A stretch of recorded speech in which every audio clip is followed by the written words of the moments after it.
Bonjour tout le monde pour cette dernière présentation aujourd'hui. C'est une table ronde en fait qui s'intitule La cryptographie post-quantique, nouvel ange gardien pour nos données. C'est une table ronde qui sera animée par Madame Mélanie Bénard-Croza et nos intervenants sont Mélanie Anderson, Deepika Misra, Bruno Couillard et Pierre-Martin Tardif. Bonne présentation. Thank you very much. Merci beaucoup. Nous aurons cette session en français et en anglais avec nos intervenants. We're going to have this session both in English and in French with our three main speakers. Let's start. Melanie is talking to Melanie. That's a nice session coming about cryptography, post-quantic, and of course encryption methods are at risk of being quickly breached by quantum computers, putting our most sensitive data in jeopardy. How should we respond to this threat? Thank you very much. Is this on? Is that working well? Essayez? Non, pas encore. Ça ne marche. Oh, Alors, est-ce que ça marche? yeah. Is that Oui. better? Yeah. Okay. C'est bon. Parfait, merci. Alors, it is very exciting to be here and to talk about the quantum threat to cryptography. In terms of responding to the threat, one thing I will say is that currently quantum computers do exist, but not ones that are big enough to break the cryptography that is used today worldwide. And so it's going to take some time for that cryptographically relevant quantum computer to actually exist in terms of scale. So there is a lot of great work being done from a research perspective in terms of moving that forward, but it is going to take some time. So from our perspective, as early as the 2030s is when we expect a cryptographically relevant quantum computer to exist. And so if we do nothing to prepare for this, this is going to have massive impact worldwide and major consequences from a cybersecurity standpoint. And so when we talk about what can we do in terms of responding to that threat, organizations really need to plan to move to standardized post-quantum cryptography. And there is a lot of work that has been done in this space for many years, actually. The international community has been working on this for many, many years, developing new standards for public key cryptography. And so it's important because that new cryptography is going to be resistant from the quantum computing threat. And so the draft standards actually through the National Institute of Standards and Technology in the US, who is partners with us here in Canada, they have actually released a draft set of standards already for this post-quantum computing standards. And we have very strong confidence in those algorithms. Part of my role in the Canadian Centre for Cybersecurity, I have a team of very talented mathematicians who have been evaluating these specific standards and these algorithms for many years. And so these researchers have been working on these new algorithms for over a decade now. And so it's a very exciting time, actually, in cryptography because these standards are almost in place. So international experts worldwide have been looking at these. And once the new standards are in place, which we expect to be released in terms of the actual details and the parameters of that in actually next year in 2024, we anticipate, again, that the protocols will be updated for those new algorithms following that. So it's a very exciting time in cryptography, but cryptography at large is quite hard. So it's important that we take time to do it right. Another couple of things I wanted to mention too is that vendors will be looking to implement post-quantum cryptography in their products and have those implementations validated by programs such as the Cryptographic Module Validation Program, which is a program that is jointly run between actually CSE, the Communications Security Establishment, and the National Institute of Standards and Technology in the States. And so we are working at making sure that we can accelerate the actual validation and development of those particular programs once those standards are in place. And maybe if I can summarize just from a key message standpoint, we always say don't panic. We have time.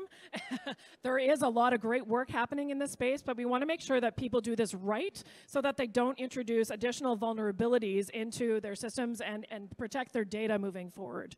Et ce que disait Mélanie à l'instant, effectivement, c'est qu'on a du temps, mais c'est maintenant. That was you were saying it's that we have time, but we have to start exactly now. And peut-être que c'est un point qu'on peut aborder, Bruno, ensemble sur cette dimension de transition finalement où il va falloir accompagner les acteurs, puisque cette cryptographie post-quantique représente évidemment un atout en termes de sécurisation et de protection, mais cela va nécessiter effectivement des adaptations, une certaine agilité. On y reviendra aussi avec vous, professeur, après.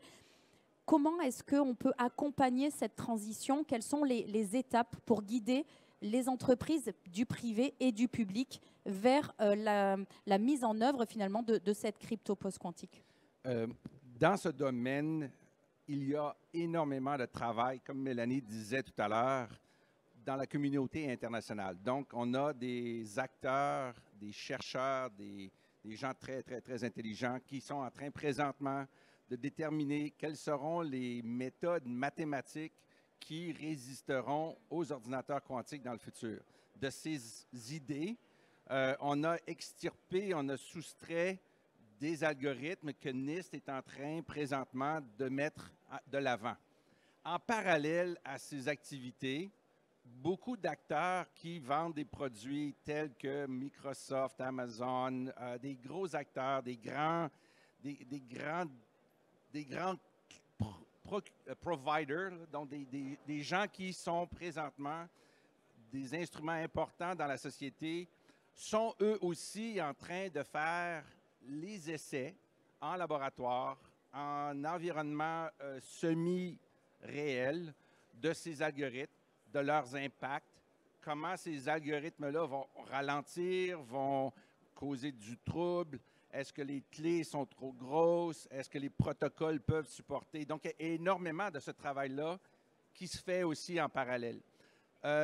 Aux États-Unis, le gouvernement américain a un institut qui s'appelle le National Cyber Security Center of Excellence, NCCOE, qui, l'an passé, ont établi un laboratoire d'essais invitant les différents acteurs de l'industrie à venir essayer, à venir partager, à venir travailler dans une petite communauté et déterminer quels sont justement ces problèmes auxquels on va faire face. Donc, ça existe, il y a beaucoup de travail qui se fait. Dans notre cas, on est en train, nous, par exemple, nous, on fait un équipement de cryptographie, ce qu'on appelle du matériel ou Hardware Security Modules, qui, à la base, est tout à fait, c'était crucial pour nous d'être post-quantum ready, donc d'avoir à la base tous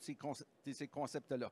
Mais, comme vous avez dit, comme mon collègue va sûrement en parler, c'est très, très important de considérer qu'on n'arrivera pas à la réponse finale en une shot, en un one step. On va avoir probablement dans notre univers futur plusieurs choses à vérifier, plusieurs choses à changer. Donc, à la base, tout le monde s'entend, tout le monde dans tous les camps avec qui on travaille, c'est hyper important de considérer l'agilité cryptographique, crypto agility. C'est primordial. Il faut penser en fonction de toute notre infrastructure, de nos API, de notre logiciel, de notre hardware. C'est vraiment une fondation de base. Donc, je vais m'arrêter ici, mais il y a beaucoup de travail qui se fait. La communauté internationale est extrêmement sensitive, donc à l'affût de se préparer dans cette condition dans laquelle on avance à grands pas. On sait aussi que les ordinateurs quantiques, eux aussi, évoluent à grands pas, donc il faut être prêt. Il faut être prêt. Et donc cette crypto-agilité, peut-être, Pierre Tardif, je sais que c'est un sujet sur lequel vous travaillez beaucoup. J'ai lu effectivement certains de vos travaux sur ça. Comment est-ce que vous la percevez? Comment est-ce qu'elle doit se conduire, cette crypto-agilité? Donc, première chose, ce n'est pas la première migration cryptographique que nous allons vivre et ce n'est pas la dernière. Donc, l'idée dans tout ça, lorsqu'on parle de crypto-agilité, c'est qu'on aimerait plutôt faciliter le futur aussi pour les prochaines migrations. La cryptographie, c'est toujours l'état de la connaissance aujourd'hui. Donc, on déploie des algorithmes qui fonctionnent très bien aujourd'hui, mais on ne sait pas quand est-ce qu'ils ne seront plus bons. Et donc, comme on dit, le futur est beau. Il va toujours faire beau demain. On va toujours trouver des nouvelles façons de faire. Mais la vraie difficulté ici, c'est vos organisations. Comment vont-elles vivre cette transition-là et votre clientèle entre les algorithmes qui sont utilisés aujourd'hui et ceux qui seront utilisés demain? Ne vous questionnez pas, il y en a partout de la cryptographie ou des algorithmes à base de cryptographie. Vous en avez dans vos mains, dans vos poches, sur vos genoux présentement, si vous avez un téléphone intelligent, un ordinateur portable ou autre. Et l'idée, qu'est-ce qui se passe dans 5 ans, dans 10 ans, avec ces appareils? Et là, vous allez me dire, pas de souci, moi, les serveurs, je les remplace aux 5 ans. OK? Allons voir le domaine industriel, du côté de la production ou du contrôle, par exemple, du transport, où est-ce qu'on installe habituellement des équipements pour une vingtaine d'années. Et à ce moment-là, on a une réflexion à avoir comme société et la préparation à ça commence maintenant. Et je terminerai ici pour laisser la place à ma collègue. Commencer par savoir qu'est-ce que j'ai comme algorithme cryptographique et ce n'est pas toujours évident. Donc, si vous faites de l'authentification, de la communication de façon sécure ou du stockage, à quelque part au travers de tout ça, il y a de la cryptographie. Là, quand vous parlez de ces programmes, notamment très longs, vous parlez notamment des grands programmes industriels à 10, 15, 20 ans, et notamment, on est ici, on en a beaucoup parlé, des systèmes militaires. Tout à fait. Et donc, il faut prévoir ça. Et ça, c'est pour ça qu'il faut commencer maintenant. Le gouverneur américain a commencé à réveiller, qu'est-ce qu'on pourrait parler d'informations vraiment sensibles, top secret et autres. Et ça commence maintenant. Ça ne commence pas dans 10 ans.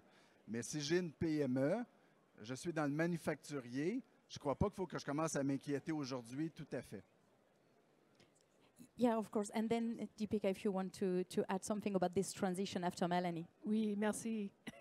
I just wanted to add to, so when we talk about military systems, that is something that our organization is working very heavily on in Canada.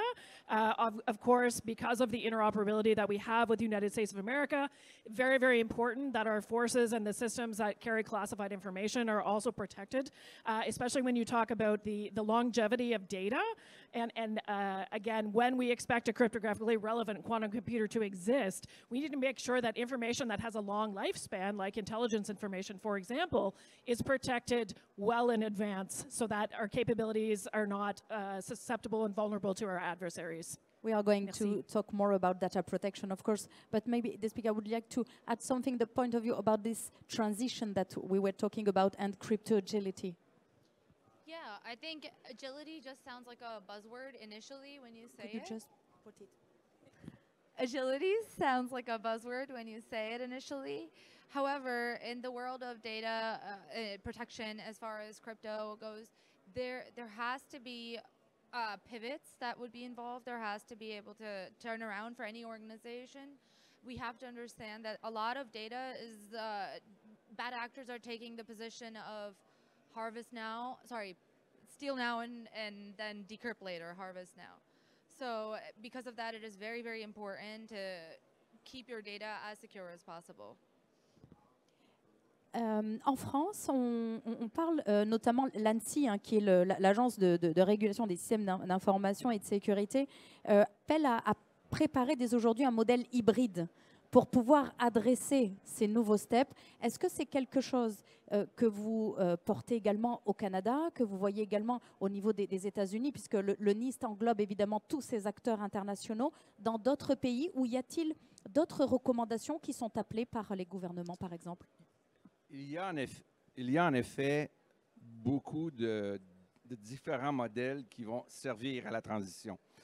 Par exemple, une banque qui, dans son écosystème, dans ses utilisateurs, peuvent servir des clients comme, par exemple, ma mère, qui, à son ordinateur, est demeuré assez ancien, désuet, et qui, en même temps, à côté, va y avoir des clients beaucoup plus avancés. La probabilité que tous ces beaux gens-là soient tous avancés et post-quantiques en même temps est zéro.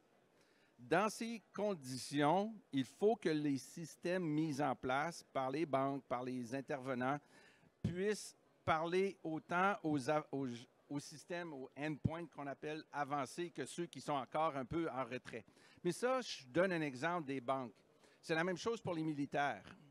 Par exemple, si on a une flotte de navires et que la flotte est en déploiement, c'est impossible de penser que tous ces items vont être avancés en même temps dans une seule et unique journée. Ça ne marche pas, c'est impossible. On parle ici de plusieurs années avant de pouvoir dire que la flotte au complet, que tout le monde sont maintenant à la nouvelle étape. Donc, On parle d'une échelle de combien? D'une dizaine d'années? d'ordinaire, ça peut être des dizaines d'années. Par exemple, l'automobile.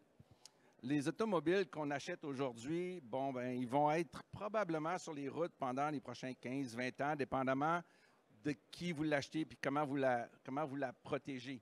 La voiture qui sort de l'usine aujourd'hui et celle qui va sortir lorsque hybride va être que la technologie post-quantique, il faut que ces machines-là puissent coexister. Ça peut prendre 20 ans avant de pouvoir dire que tout le parc automobile a maintenant été transitionné. Donc, dépendamment des systèmes, dépendamment de qui peut influencer ces transitions-là, il est fort à parier que beaucoup de ces systèmes-là vont être en mode hybride pendant 2, pendant 5, pendant 10, pendant 20 ans. Un satellite va être en orbite pendant plusieurs années.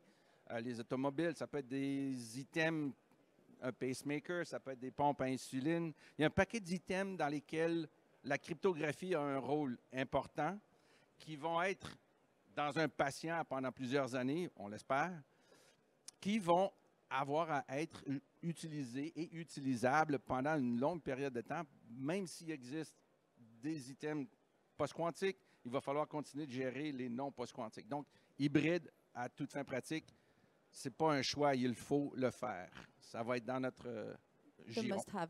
Mélanie. Merci beaucoup.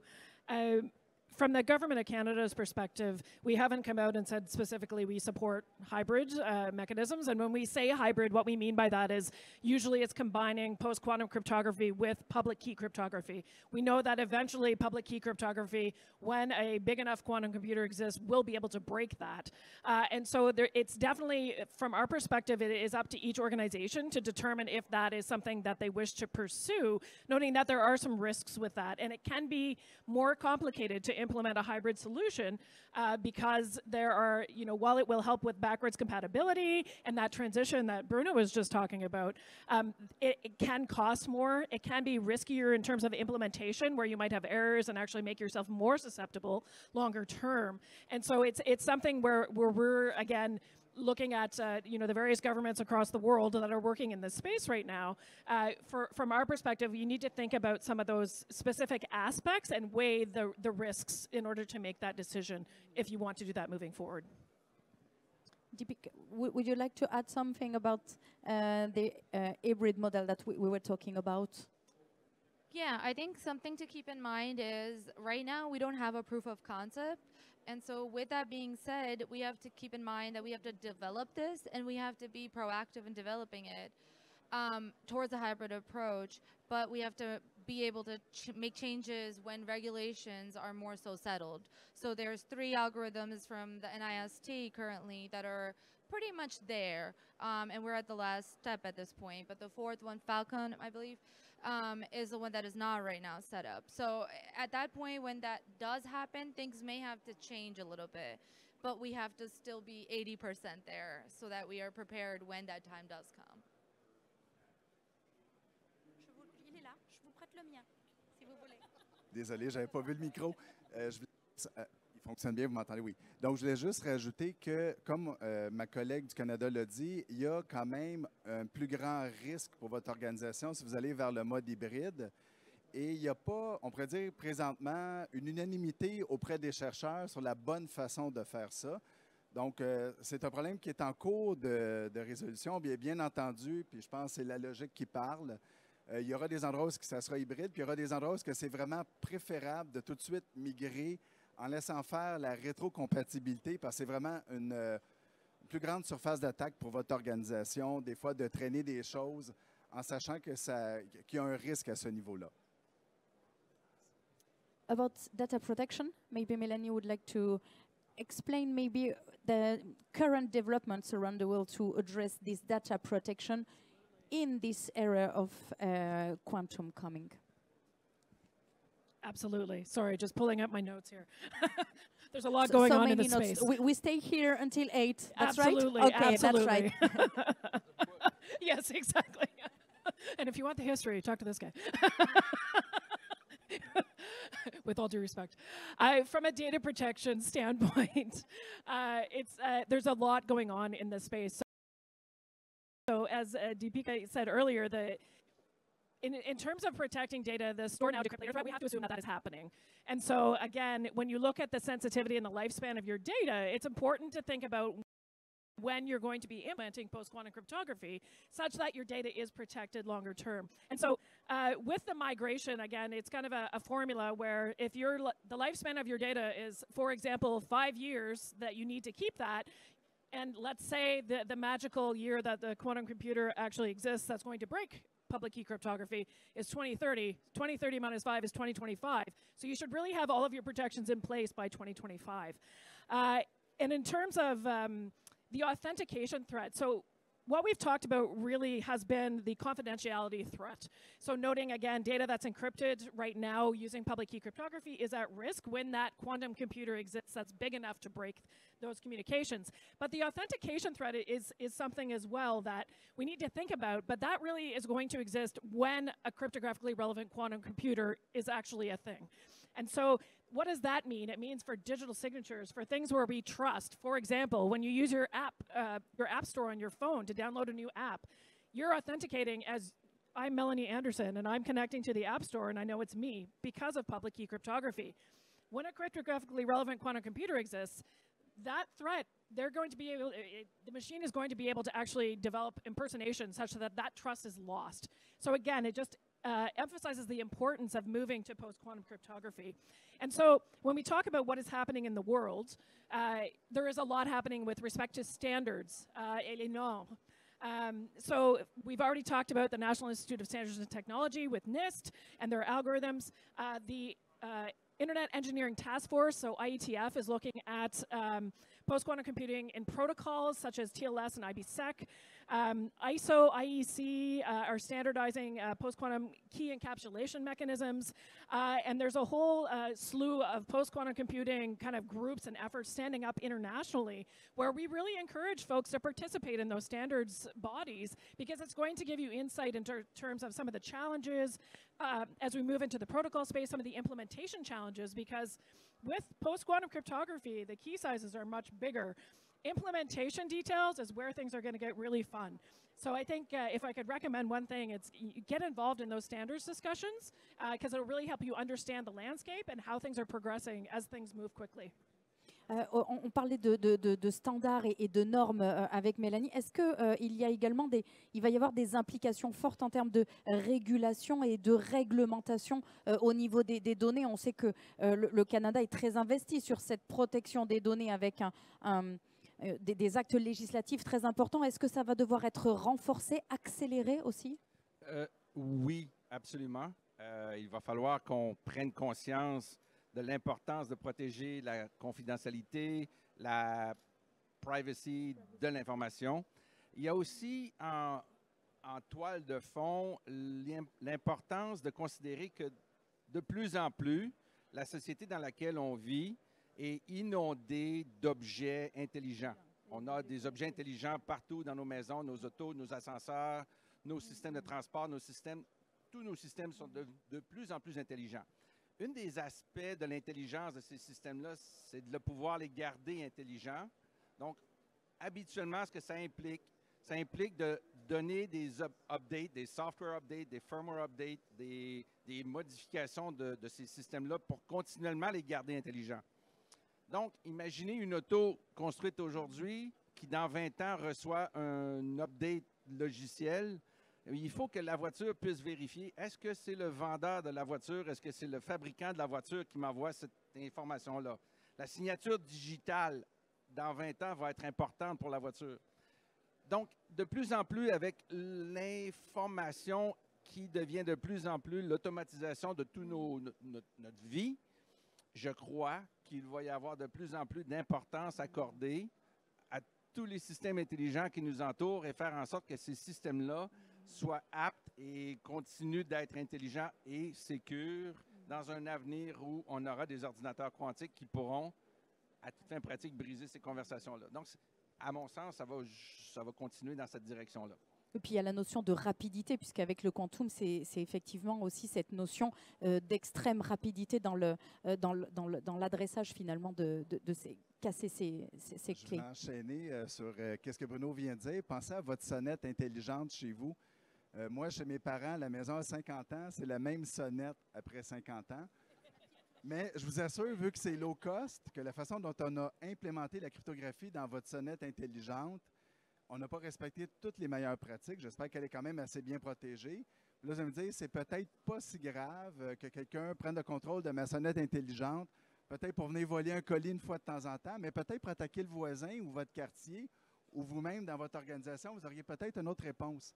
Et donc, on parlait de réglementation. Moi, je pense au niveau de l'Internet des objets, donc de tous ces objets interconnectés. Les voitures, je ne suis pas trop inquiet, c'est de grande capacité, mais dans les petits appareils, je crois vraiment qu'il y a lieu à avoir des normes un peu plus strictes et non pas juste regarder s'ils sont sécuritaires au niveau électrique. Je pense qu'il y a d'autres choses à regarder au niveau des petits appareils. Et quoi, par exemple? Regardez quelles autres choses? Entre autres, on parle d'implémentation au niveau de la cryptographie. Je pense qu'il y a un minimum. Tantôt, on parlait des software updates. Il faudrait qu'au minimum, la sonnette puisse reconnaître que la compagnie qui veut faire la mise à jour est autorisée pour le faire. Juste ça, je serais déjà une personne beaucoup plus heureuse aujourd'hui qu'autrement. On parle des objets connectés. J'ai une question parce que on parle en ce moment déjà de mettre de la cybersécurité dans les objets connectés, ce qui paraît compliqué compte tenu du volume, puisqu'on parle en dizaines de milliards d'objets à horizon de 4-5 ans, selon les statistiques. Mais bon, clairement, on est sur des chiffres qui donnent quand même le tournis.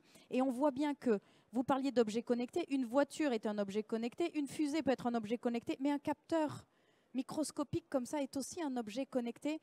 Comment est-ce qu'on a déjà du mal à mettre de la cybersécurité dans ces petits objets qui vont avoir 3 semaines de durée de vie? Et lorsque là, on parle de tous ces objets, de la crypto post-quantique qu'il faudrait mettre dans tous ces objets, est-ce que ça ne vous paraît pas tentaculaire tout ça? C'est effectivement une très, très grande tâche. C'est énorme. Nous avons, dans cette salle ici, beaucoup de personnes avec une grande connaissance de l'information, de la sécurité, de la cyberinformation. Mais la plupart de vous avez joué ou avez fait carrière dans la protection de l'information, de faire en sorte qu'on n'a pas perdu des données personnelles ou qu'on n'a pas perdu d'argent dans des vols de banque électroniques. Mais le futur est un futur qui change beaucoup, très rapidement. Et le futur, c'est des objets. Un objet, on parle moins de confidentialité, on parle de son intégrité, on parle de sa capacité, cet objet-là, de reconnaître de qui l'objet reçoit un update. Et quand c'est un capteur, il faut pouvoir comprendre que le capteur peut avoir, lui, un rôle très important. La difficulté, c'est qu'il y a tellement d'objets qu'il y en a qui sont, peu importe, c'est pas important. Mais je peux dire que si, par exemple, un objet est un pacemaker ou une pompe à insuline, par exemple, là, on parle de ransomware qui vient vraiment différent. C'est plus de l'argent, là. On parle de vies humaines. Donc là, c'est là où on devient dans une zone on n'a pas encore vraiment vécu cette zone de transition. La voiture qui se promène sur l'autoroute à 100 km/h et qui soudainement, on a un message sur la voiture qui nous dit j'ai besoin de me faire payer, sinon je vais conduire la voiture puis je te fais faire une bonne ride. Ça va arriver, là. Je pense que ça va arriver. Puis il y a des gens sur l'autre côté de la planète qui sont en train de penser à ces aspects-là de la vie. Donc, je crois qu'on n'a pas encore conçu tous les aspects qui vont changer dans notre vie future. La cryptographie, la cybersécurité vont faire partie de ce futur-là. L'expertise qu'on a développée va avoir à continuellement s'émanciper, se développer, devenir très apte à comprendre l'importance de l'identité, de l'authenticité, parce qu'aujourd'hui, je croirais qu'on est très fort en confidentialité, mais l'identité et l'authenticité, on en parle moins. la disponibilité ou ce qu'on appelle en anglais la availability. Par exemple, si j'ai un système électrique qui a besoin de fonctionner 24 heures sur 24, un système bancaire qui a besoin de continuellement fonctionner, la disponibilité de ces systèmes-là devient une disponibilité qui peut être des impacts de vie ou de mort. Par exemple, nous, au Canada, il fait froid en hiver. On aime ça que l'électricité continue de rentrer dans nos maisons.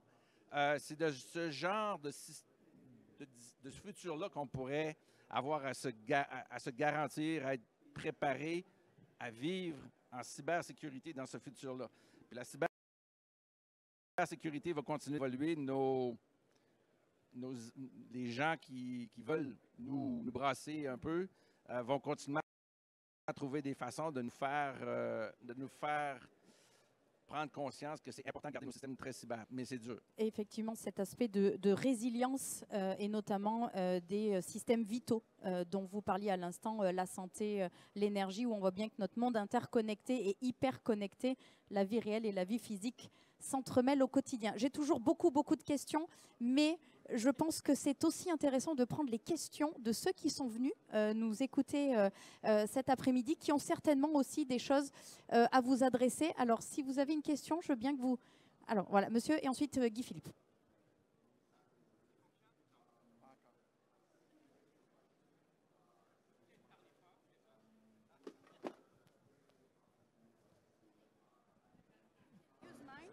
Okay. C'est bon, merci.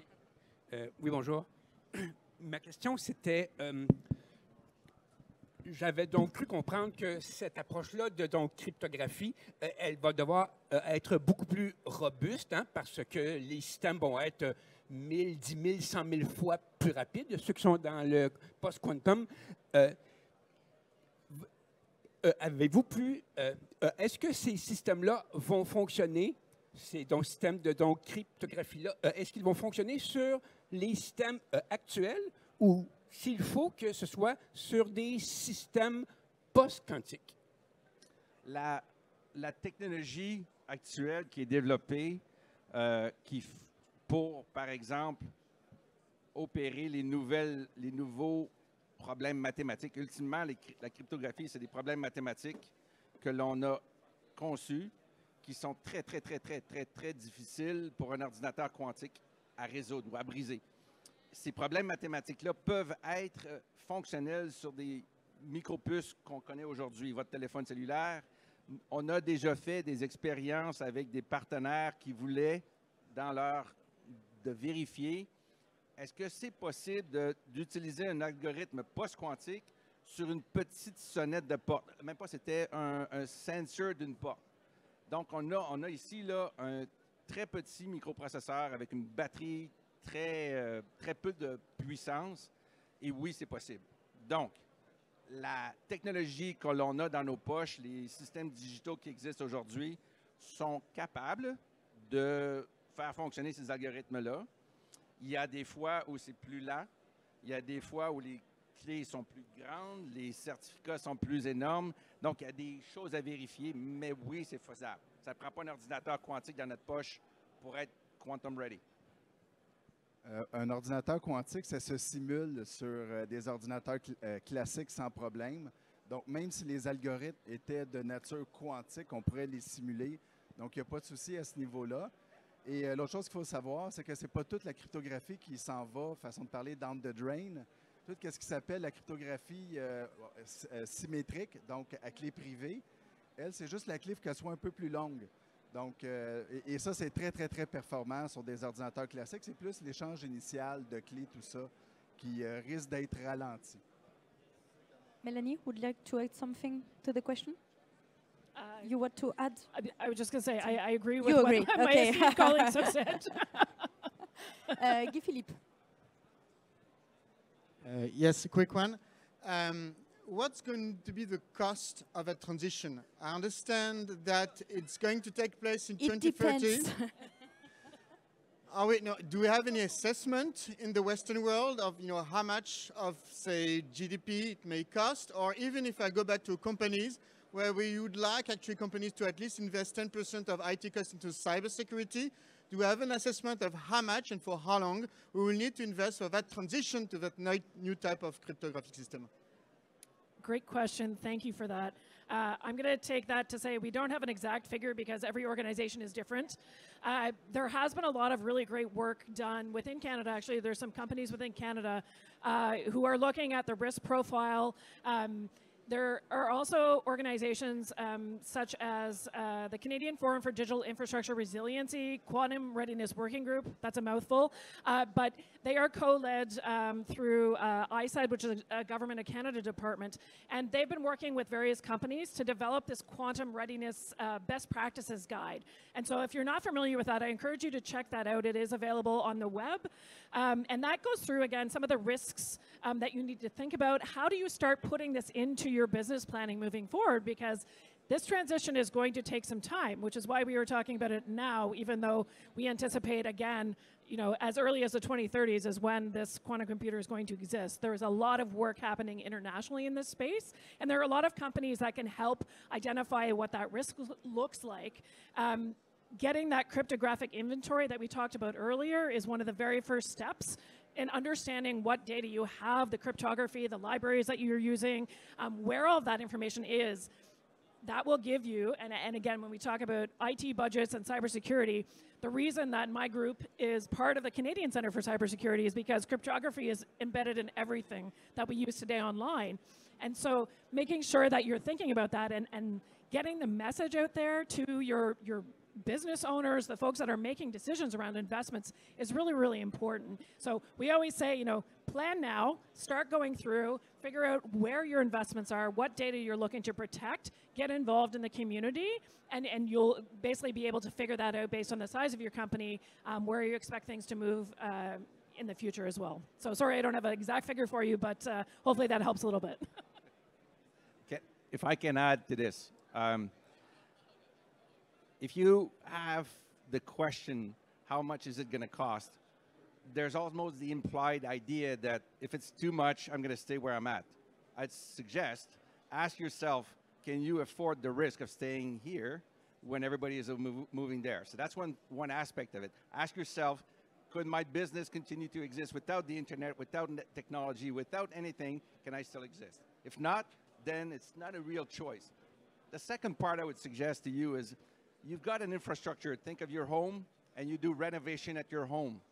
How often have you been able to plan and get this budget perfectly fine on day one and meet the budget at the end? Never. And it's going to be very likely that if you sit down and you try to draw a budget today, chances are you're not going to be able to meet it. It's the reality of life. Cryptography is everywhere, and it interfaces everything. And you could think of you've fixed everything, you've planned everything, and you will still be surprised that there are things that still, even though you've done a fantastic job, you've missed on your plan. So get going now. I think this is going to be a state of affair. You want to be a business in the future, you have to have security. Therefore, you have to have the proper cryptography. Get going, start working on it. I don't think it's going to be something you can decide, I'm going to stay here.